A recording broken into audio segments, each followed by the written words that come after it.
हरिपुर नाम का एक छोटा सा गांव था। यह गांव अपने शांत वातावरण, मंदिरों और रविवार की हाट के लिए जाना जाता था। उसी गांव मुख्य बाजार में एक जूस की छोटी सी दुकान थी। ठंडा रस, मीठा रस। इस दुकान का मालिक का नाम रामू था।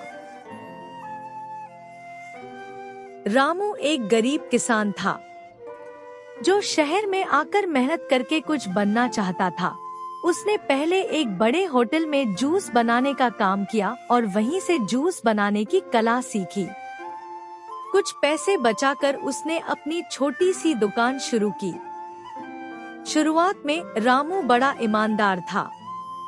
वह ताजे फलों से जूस बनाता, पानी बिल्कुल नहीं मिलाता और सफाई का विशेष ध्यान रखता।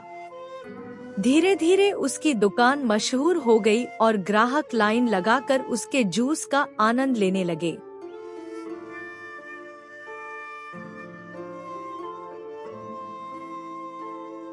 अरे भाई रामू, तुम्हारे हाथों का जूस पीकर आनंद आ जाता है। आखिरकार ऐसा क्या मिलाते हो इस जूस में जो इतना स्वादिष्ट हो जाता है?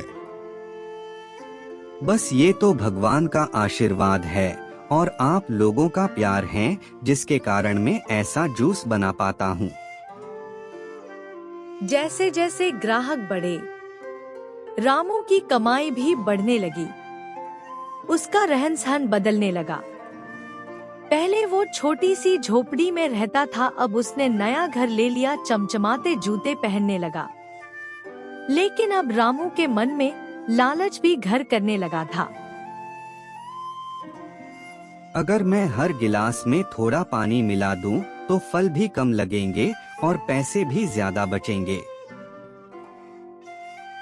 उसने जूस में थोड़ा पानी मिलाना शुरू कर दिया। पहले लोग ज्यादा फर्क नहीं समझ पाए, लेकिन रामू यही नहीं रुका। धीरे धीरे वह सड़ेगले फल भी इस्तेमाल करने लगा।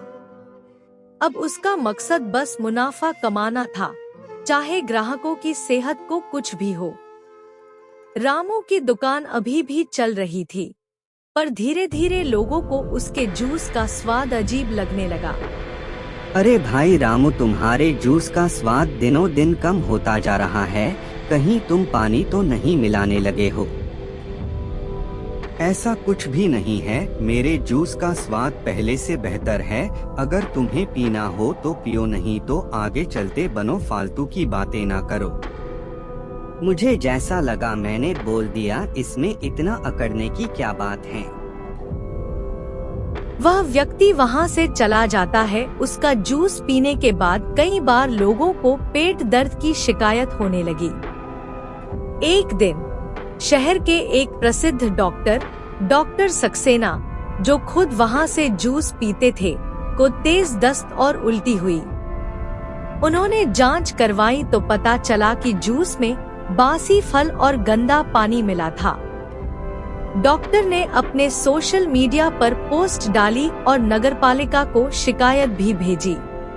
अगले ही दिन स्वास्थ्य विभाग की टीम ने छापा मारा और रामू की दुकान से गंदगी से भरे फलों की बोरी और इस्तेमाल हुआ नाली का पानी बरामद किया। रामू की दुकान को सील कर दिया गया और उसे जुर्माना भरना पड़ा। कई ग्राहक उसके खिलाफ थाने में रिपोर्ट लिखाने पहुंच गए। उसकी प्रतिष्ठा एक दिन में धूल में मिल गई। जो आदमी कभी शहर का सबसे मशहूर जूस वाला था, आज कोई उसे पानी पूछने वाला भी नहीं था। रामू को समझ आया कि उसका लालच ही उसकी बर्बादी का कारण बना। उसने जो नाम कमाया था वो गंवा दिया। पैसा तो आ गया था, लेकिन इज्जत चली गई थी। रामू को अपने किए का पछतावा था। हे भगवान, मैंने जो कुछ भी किया है मैं इसके लिए आपसे माफी मांगता हूँ और आगे से अब मैं ऐसा कुछ भी नहीं करूँगा।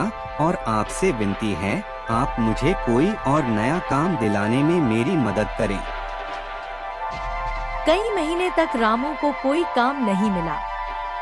लोग उसे पहचानते थे और कोई भी उस पर भरोसा नहीं करता था। लेकिन एक दिन एक समाजसेवी संस्था ने उसे दोबारा काम देने की पेशकश की।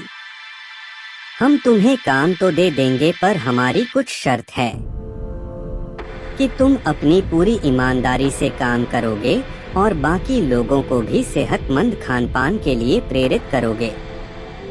मुझे आपकी शर्त मंजूर है। मैं अपनी पूरी ईमानदारी और लगन से इस काम को करूंगा और लोगों को सेहतमंद खाने के लिए प्रेरित करूंगा। रामू ने यह मौका नहीं गवाया। उसने एक छोटी सी ठेली से दोबारा शुरुआत की, इस बार पूरी ईमानदारी और सच्चाई से। वह लोगों को ताजे फलों के फायदे बताता, बच्चों को मुफ्त में विटामिन सी वाला जूस देता और सबके सामने साफ सुथरे तरीके से जूस बनाता। धीरे धीरे लोगों का भरोसा फिर से जीतने लगा। उसे समझ आ गया था कि व्यापार में सच्चाई सबसे बड़ा लाभ है।